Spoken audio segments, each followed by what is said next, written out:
Assalamualaikum dan salam sejahtera. Nama saya Siti Ruqayyah binti Ali, nombor matriks 289220. Saya akan membentangkan tugasan bertajuk Analisis Isu Ketelusan dalam penawaran produk banka takaful berikutan kenaikan sumbangan takaful perubatan di Malaysia. Di mana kajian ini memfokuskan kepentingan etika dalam operasi perbankan Islam serta bagaimana ketelusan maklumat dapat meningkatkan kepercayaan pelanggan. Seterusnya, melalui konsep banka takaful, terdapat dua konsep banka takaful, iaitu terdiri daripada kerjasama bank dan syarikat takaful serta produk yang ditawarkan.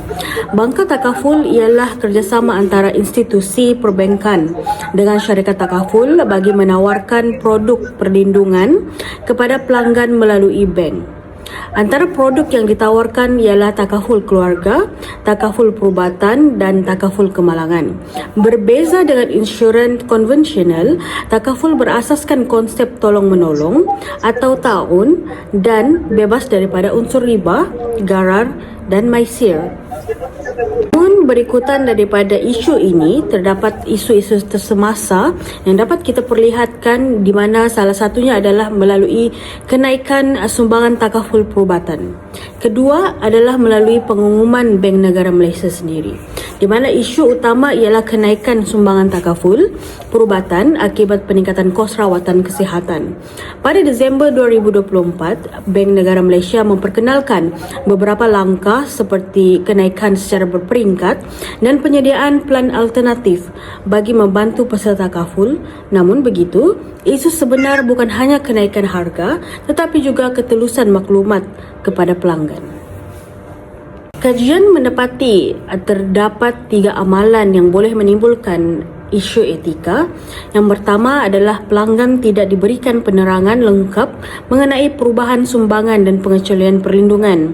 Manakala yang kedua, tekanan mencapai sasaran jualan menyebabkan produk ditawarkan tanpa mengambil kira keperluan pelanggan.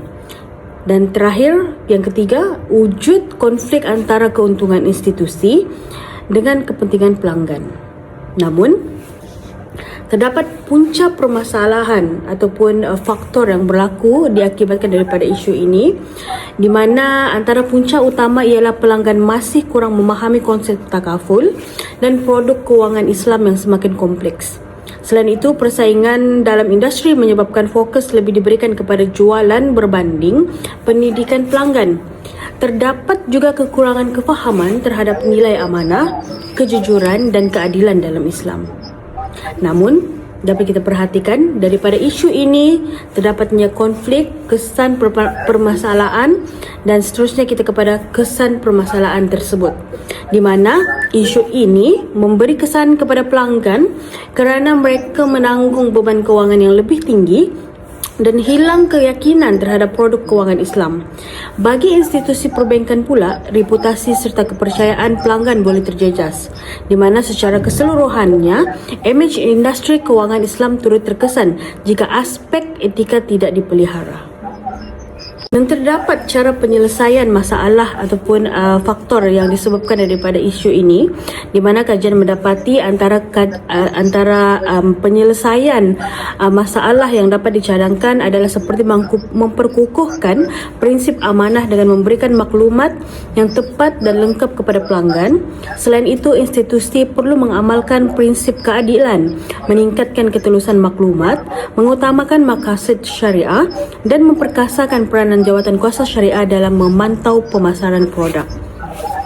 Dan berikut adalah cadangan daripada saya, di mana saya mencadangkan agar institusi perbankan memberi latihan etika kepada pegawai bank, mengutamakan keperluan pelanggan berbanding sasaran jualan, memperluaskan pendidikan kewangan Islam serta menyediakan saluran aduan yang lebih mudah dan berkesan.